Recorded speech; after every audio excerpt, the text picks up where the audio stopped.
ऐकला ना शंकरपाळ्याचा आवाज कसा कुडूम कुडूम येतोय. आणि खरं सांगायचं तर हे तुपातून नाही किंवा दुधातूनही नाही, हे फक्त तेलातून बनवलेले आहेत. स्वस्तात मस्त आणि एकदम खुसखुशीत शंकरपाळे होतात. आणि हे जरा पण तेलकट होत नाही आणि टम्म फुगतात आणि थोडं पण तेलकट होत नाही. हे बघा मी दाखवते तुम्हाला. हे बघा थोडंसुद्धा तेल नाही आहे आणि एकसारखे रंग आलेला आहे आणि खूप छान तळलेले आहेत शंकरपाळे. आणि खूप छान लेयर देखील सुटलेले आहेत. वरती खूप छान कोटिंग आलेलं आहे आणि आत देखील खूप छान खुसखुशीत झालेले आहेत. तर हे शंकरपाळे मी तेलातून बनवलेले आहे. तुम्ही जर का व्यवसाय करत असाल दिवाळीचा फराळाचा, तर हे तुमच्यासाठी खूप उपयुक्त आहे. नमस्ते, मी स्वाती स्वामी इंडियन अन्नपूर्णा या मराठी यूट्यूब चॅनलवर तुमचे मनापासून स्वागत आहे. तर आज आपली पहिली रेसिपी आहे ती शंकरपाळ्याची. आता दिवाळी जवळच आली आहे, प्रत्येकाच्या घरात फराळाची देखील लगबग चालू झालेली आहे. तर त्यामुळे मी सगळ्यात सोपं आणि खुसखुशीत होणाऱ्या शंकरपाळ्याची रेसिपी तुमच्यासोबत शेअर करणार आहे. तर सगळ्यात महत्त्वाचं म्हणजे मी हे जे रेसिपी आहे शंकरपाळ्याची ते मी तेलातून बनवणार आहे. तुपातले देखील खूप छान लागतात, तसेच तेलातले देखील खूप छान टेस्ट आणि खुसखुशीत होतात. तर तुम्ही जर का बिझनेस करत असाल तर तुम्ही तुपातील आणि तेलातील हे दोन्ही रेसिपी नक्की करून पहा.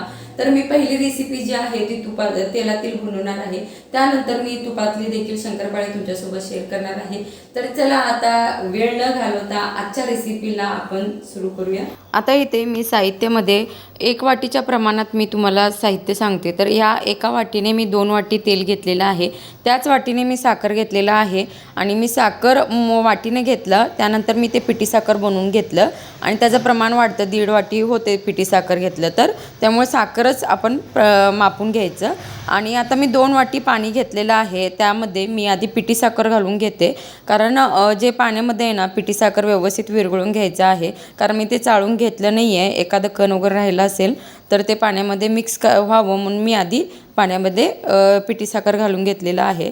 आणि हे व्यवस्थित मिक्स करून घ्यायचं, म्हणजे पाण्यामध्ये ते साखर पूर्णपणे विरघळावं तोपर्यंत आपण हे मिक्स करून घ्यायचं. तर हे बघा असं काट्याच्या चमच्याने हे व्यवस्थित मिक्स करून घ्यायचं.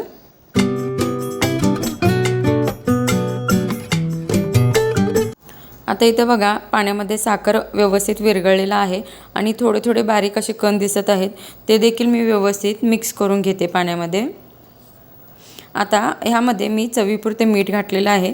मिठाचं प्रमाण जास्त ठेवू नका, थोडं किंचितच आपल्याला यामध्ये मीठ घालायचं आहे.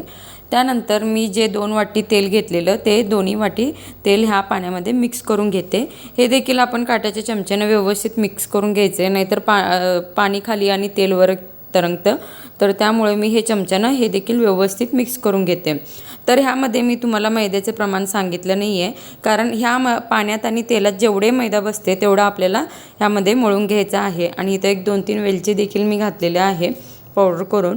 आणि आता थोडं थोडं करून मी मैदा ह्यामध्ये घालत आहे. आणि मैदा एकदम घालायचं नाही, एकतरी घट्ट होतं किंवा म्हणजे ते घट्ट जास्त झालं तर शंकरपाळे खुसखुशीत होत नाही. त्यामुळे थोडं थोडं करूनच ते व्यवस्थित पीठ त्या पाण्यामध्ये तेलामध्ये कालवून घ्यायचं. आता इथे मला जेवढं मैदा लागेल तसं मी थोडं थोडं करून ह्यामध्ये तेलामध्ये हे व्यवस्थित घालून मिक्स करून घेते. हाताने देखील केलं तरी चालतं, पण मध्ये मध्ये पीठ तसंच राहतं. त्यामुळे हे काट्याच्या चमच्याने व्यवस्थित हे मिक्स करून घ्यायचं. आता इथं बघा मला ह्या 2 वाटी मैदा आणि 2 वाटी तेल, 2 वाटी पाणी आणि 2 वाटी तेल यामध्ये 1 किलो मैदा सहज बसलेला आहे. आणि आता चमच्यानं मिक्स करून झाल्यानंतर आता मी हाताने मिक्स करून घेते. आणि हे पीठ मळताना एकदम असं जोरात आपण जसं चपातीचं कणिक मळतो तसं मळायचं नाही, एकदम हलक्या हातानं फक्त ते सगळं जे साहित्य आहे ते फक्त मिक्स व्हायला पाहिजे. असं हलक्या हाताने आपल्याला ते मिक्स करून घ्यायचे आहे. मिक्स करून घेतल्यानंतर इथं बघा मी हलक्या हाताने ते मळून घेते. हे आता हाताला चिटकत नाही आहे आणि थोडंसं तेलाचा वरती हात घेऊन हे व्यवस्थित मळून घ्यायचं. आता इथं शंकरपाळ्याचं जे कणिक आहे ते तयार झालेलं आहे आणि हे 5-10 मिनटं झाकून ठेवायचे. त्यानंतर मी इथे पोळपाटवरती एक मोठा गोळा घेतलेला आहे आणि तो देखील हलक्या हातानं आपल्याला पूर्ण असं चपातीसारखं लाटून घ्यायचं आहे. हे लाटताना ह्याच्यामध्ये फक्त मैदा असल्यामुळे ना तो थोडासा असं म्हणजे आकसतो कणिक. तर त्यामुळे हलक्या हाताने हे व्यवस्थित असे मोठी चपाती लाटून घ्यायची. आणि हे लाटताना सारखं असं उलटसुलट करायचं नाही, एकाच बाजूने आपण हे व्यवस्थित लाटून घ्यायचे.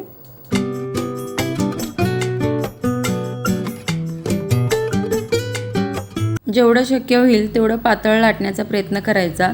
खूप जाड लाटायचं नाही. जाड लाटलं ना तर शंकरपाळे आत कच्चे राहतात आणि वरून असे भाजले जातात, पण आतून ते कच्चे राहतात. तर मी इथं उलटणच्या सहाय्याने शंकरपाळे कट करून घेते.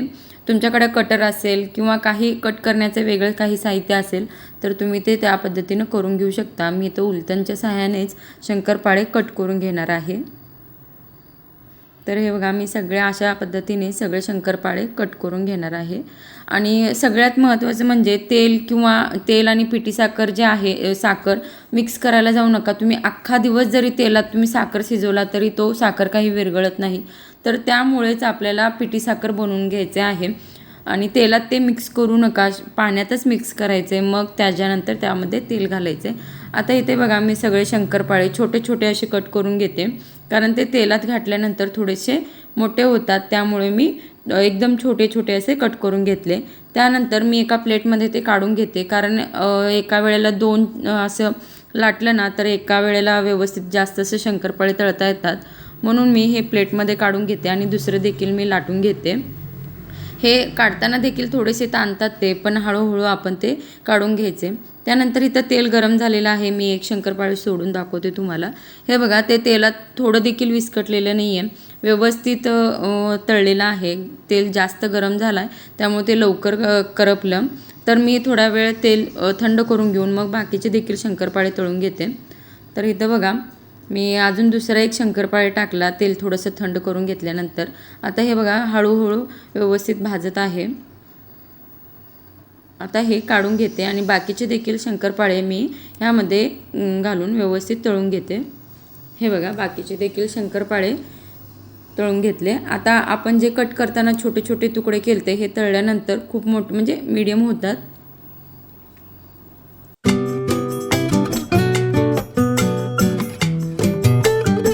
आणि शंकरपाळे तळताना जास्त असं करपवायचं नाही आणि ते व्यवस्थित असं तांबूस रंग आला तर काढून घ्यायचे. हे बघा, बाकीचे देखील शंकरपाळे बघा कसे टम्म फुगलेले आहेत. खूप छान लागतात हे शंकरपाळे आणि बरेच दिवस टिकतात देखील शंकरपाळे. व्यवस्थित तुम्ही तळलात तर खूप दिवस टिकतात आणि खूप दिवस कुरकुरीत राहतात. पटपट तळले तर ते कुरकुरीत राहत नाहीत, तेवढ्यापुरते तेवढे कुरकुरीत लागतात. हे बघा, हे सगळे शंकरपाळे मी तळून घेतलेले आहे. एकापेक्षा एक शंकरपाळे खुसखुशीत झालेले आहेत. आणि तूप, ह्या शंकरपाळ्यामध्ये तूप, तेल असं काही, तूप, दूध वगैरे काही वापरलेलं नाही आहे. तेलापासून बनवलेले हे खुसखुशीत शंकरपाळे तयार झालेले आहेत. तर आजचा व्हिडिओ तुम्हाला कसा वाटला नक्की कमेंट करून सांगा. तर भेटूया पुढच्या फराळाच्या रेसिपीमध्ये.